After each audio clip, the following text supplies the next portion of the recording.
Hello everyone, this is Tom from Dirk Witte Music Store in Utrecht, the Netherlands. And today we are taking a look at what is perhaps the quintessential jazz box archtop hollow body electric guitar.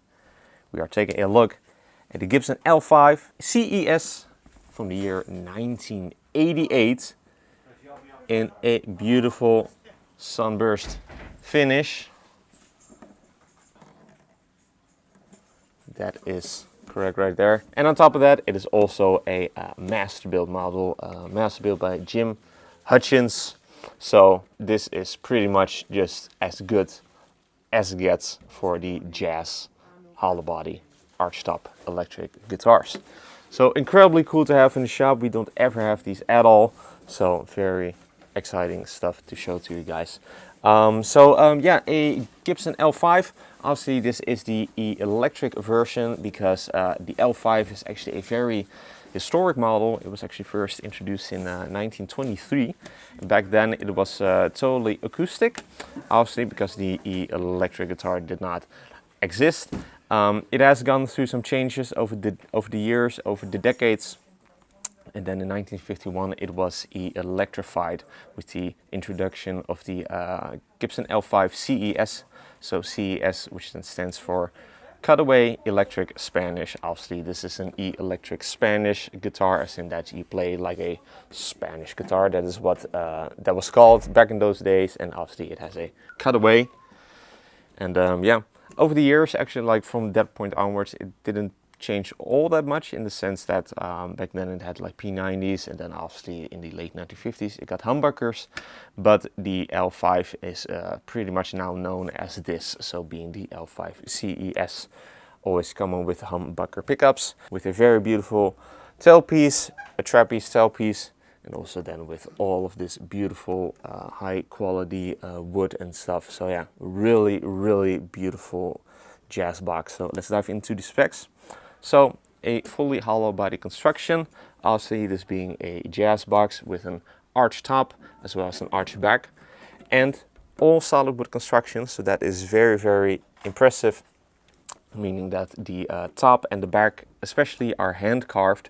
So this is indeed a hand carved piece of spruce on the top, and then on the back hand carved piece of maple, which then means that the workers in the factory, they just had like this thick slab of wood of them being spruce and of maple, and then they have to like work their way through with a chisel to like get this carve out that you're seeing right here. So it is not pressed, but it is indeed all hand carved. So meaning that this is indeed just, it is pretty much just a piece of art.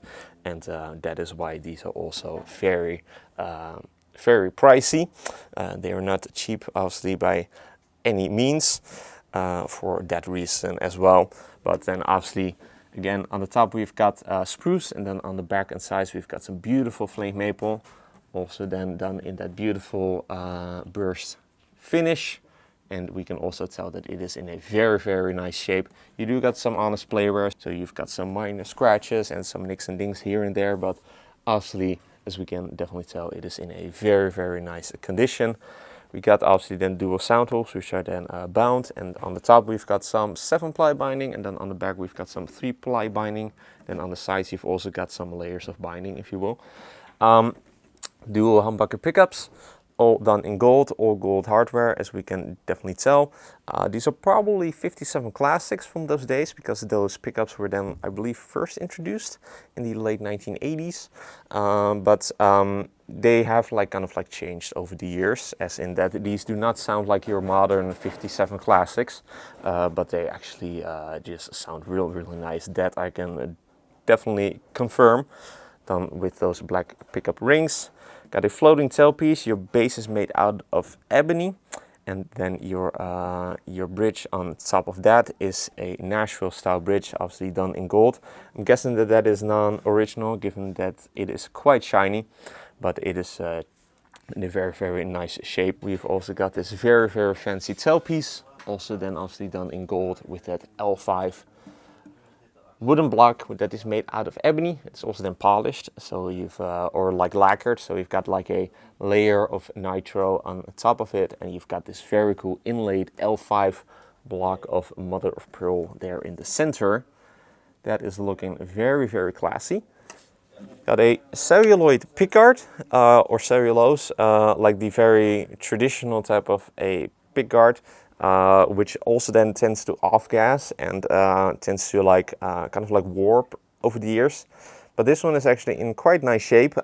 It is not perfectly straight anymore, but so it is a little bit wavy, but as we can tell, no cracking, no drying out, and also the off-gassing on the hardware is actually also not that bad, because that can get pretty bad, but maybe like in another 30 years that will change.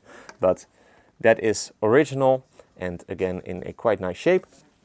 3-way pickup selector switch with your rubber washer / grommet, and we've then got some dual volumes and dual tone controls, obviously for your humbucker pickups. Input jack over here on the side. Moving on to the neck, which is also very, very beautiful. Let's just look at the back first. Obviously with that beautiful flame maple. These are 3 pieces of flame maple and then some walnut strips in between those pieces of maple.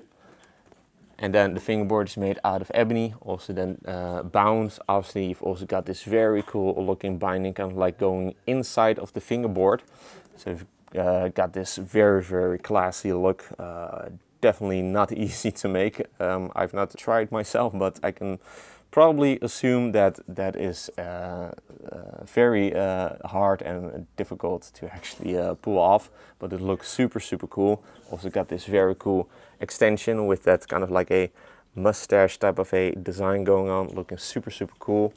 Obviously then also with the mother of pearl block inlays.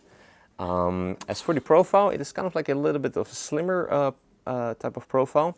A little bit, yeah, I could definitely say a little bit thin, especially here on the first fret. It does kind of like beef up a little bit around the, I would say like the 10th fret, but around the 12th fret, obviously the heel has already begun. So obviously there it is quite beefy. But overall, like in this area, it's actually quite thin. So if you do not like that big of necks, then this is a very cool model for you to consider. And if you're also in the market for an L5. But yeah, still very nicely rounded and still definitely a C shape, but again, a little bit thin. Got the bone nut, which could be replaced, but I'm not 100% sure about that because the sides are indeed lacquered, so maybe it has reacted kind of like due to the wood shrinking, which is a very natural process, so that is not a problem at all because wood is still a natural product and that shrinks and expands, and then it could have been that the lacquer then around the nut has started to like detach from the rest of the neck, but it is a very well cut nut and it is made out of bone. So no problems there, definitely would just leave that as is. And then, last thing, the beautiful L5 headstock with your flower pot inlays that you actually only find on the L5s, as well as on like some very fancy mandolins.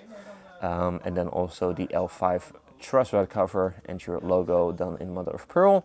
And it is then also obviously bound also in what appears to be 5-ply binding.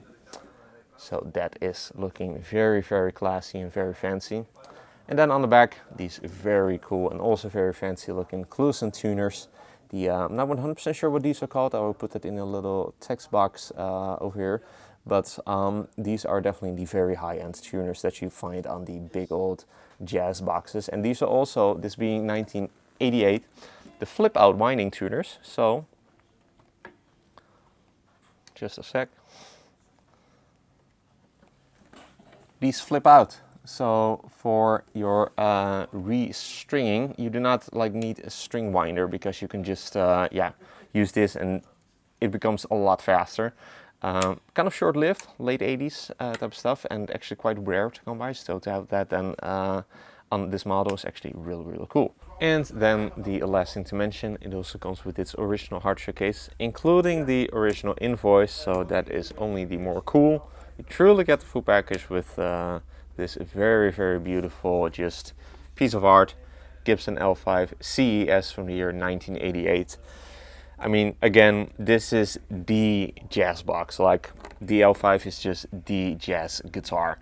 Some might argue the Super 400, but I believe that that is just a tad too large, like me personally. So I think that just the L5 is just the quintessential jazz guitar. So again, super cool to have in the shop and to be able to show to you guys and to have this on sale. So yeah, incredibly cool guitar. So if you are interested in this very beautiful 1988 master build by Jim Hutchins Gibson L5 CES in its original sunburst finish, be sure to head over to the links in the description for further details.